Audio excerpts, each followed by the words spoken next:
This is my KBVoodoo bed rack, and in today's video we're gonna do a 6-month review. Let's get right into it. So if you're watching this video because you're on the edge, you're not sure if you should purchase these, I'm going to cut straight to the chase. Yes, they are worth it. So I did a little bit of research. I went through all the YouTube videos that I could find about these crossbars, and I accumulated all the most common questions. So I'm gonna answer those questions, but I'm also gonna talk about some of the important things that make these so great. Starting with number one is, how tall is the bed rack itself? So it is about 6 inches above the top of your bed. If you're looking for something a little bit taller, they do have mid-rise and then high-rise bed racks, but in this case, 6 inches. Number two is, how heavy are they? When they got delivered to my house, I carried the box with one hand. The reason I'm telling you this is because the truck has no idea that they're back there, so it doesn't affect my MPG when they're unloaded. I believe it's around 42 pounds. At very most 45 pounds, they are extremely light. How much weight can they hold? 800 pounds.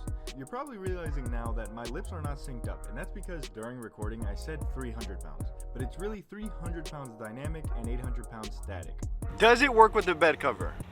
Yes. So yeah, it does work. This is why I went with KBVoodoo and their Pro X crossbars. I needed something that worked with a bed cover, and they work. Now, if you're curious about it actually lifting, originally I had them moved a little bit further back and I could get this open, but then I moved them a little bit further back and now I cannot. But I rarely use my bed, so it's not an issue for me. Is it rusting? Does it have signs of rust?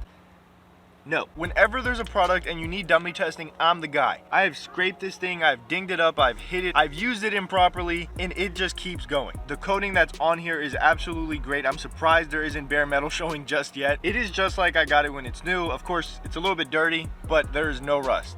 I love this bed rack. I've only had it for 6 months and I've had 2 different variations on it. I had a big shell on it for extra storage, but then I even carried my bikes on top of the bed rack. In my opinion, that is a lot for 6 months, but that is nowhere near the capability of this actual bed rack. There is still so much more that it can do, and there's still so much more that I'm going to do to this bed rack. But unfortunately right now we're on a hold. As Sandy says, we don't need more junk on the truck, so we can only do so much. I needed a bed cover, but with a bed cover you lose that additional height that you get from a truck bed. So I got onto the interwebs and I found KBVoodoo's bed rack, and it stood out to me the most. Everything after that is history. Out of all the modifications that I've done to this truck, the bed rack surprisingly gets the most questions. What is it? Who is it from? How is it holding up? Have you subscribed? And confidently I can say it's from KBVoodoo, and yes, it is holding up absolutely great. And if it's not, KBVoodoo does have a 3-year warranty if you're worried, but I'm not worried at all. And now for the elephant in the room, why did I go with KBVoodoo instead of, we don't say those words on this channel? To me it was very simple. I believe in KBVoodoo as a company, but I also believe in their products. Before I got the bed rack, I reached out to them and their customer service was that of a Chick-fil-A. They got an awesome team and they got an awesome product. What else could you ask for?